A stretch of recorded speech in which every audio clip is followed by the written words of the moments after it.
शिवपुर की हवेली। गांव के बाहर एक पुरानी हवेली थी जिसे लोग शिवपुर की हवेली कहते थे। बरसों से वहां कोई नहीं रहता था। कहते थे कि उस हवेली में जो भी नई दुल्हन आई वह कभी हंसती खेलती बाहर नहीं गई।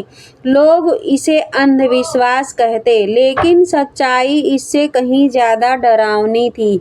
राधिका की शादी अभी अभी हुई थी। वह शहर में पली बढ़ी थी, पढ़ी लिखी और समझदार। उसकी शादी गांव के जमींदार के बेटे अमित से हुई थी। शादी के बाद जब राधिका विदा होकर गांव पहुंची तो आसमान में काले बादल घिर आए थे। हवा में अजीब सी नमी और सन्नाटा था। आज बारिश जरूर होगी, राधिका ने मुस्कुराकर कहा, लेकिन गांव की बूढ़ी औरतें उसे ऐसे देख रही थीं जैसे किसी अनहोनी का इंतजार कर रही हों।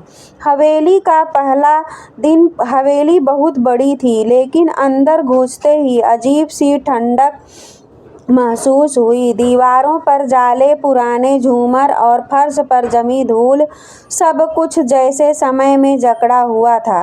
सास ने राधिका से कहा, बहू, रात को ऊपर वाली मंजिल पर मत जाना और अगर बारिश हो तो खिड़की मत खोलना। राधिका ने बात को हल्के में लिया। माँ जी, ये सब पुराने जमाने की बातें हैं, उसने मन ही मन सोचा। बारिश की वो रात शादी की तीसरी रात थी। आधी रात को तेज बारिश शुरू हो गई। बिजली कड़क रही थी और हवेली की खिड़कियां जोर जोर से हिलने लगीं। अमित गहरी नींद में था, लेकिन राधिका की नींद टूट गई। तभी उसे ऊपर से घुंघरूओं की हल्की आवाज सुनाई दी। बस इस वक्त ऊपर कौन हो सकता है? उसका दिल जोर जोर से धड़कने लगा। फिर किसी औरत के रोने की आवाज आई, बहुत धीमी लेकिन बेहद दर्दनाक। राधिका डर गई। उसने अमित को जगाने की कोशिश की, लेकिन वह जैसे बेहोश पड़ा रहा था।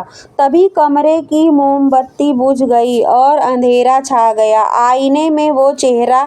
अचानक कमरे के कोने में रखे आईने में हल्की रोशनी चमकी। राधिका ने जैसे ही आईने की तरफ देखा, उसके हाथ पांव सुन्न हो गए।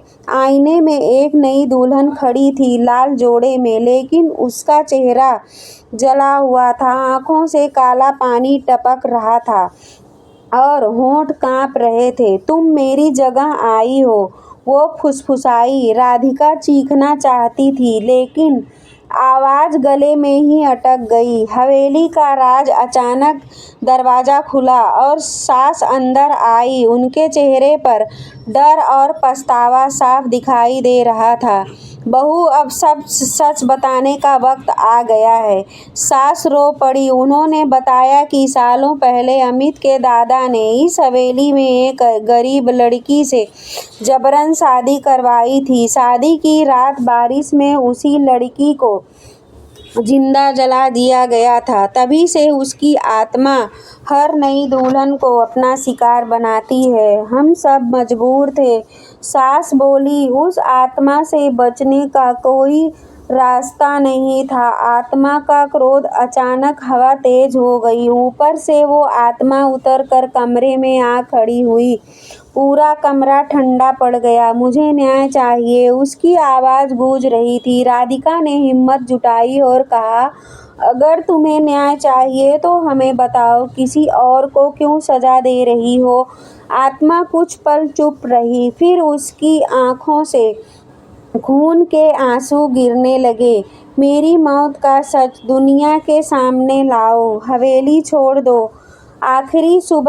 अगली सुबह गांव में हड़कंप मच गया। हवेली के बाहर लोग जमा थे।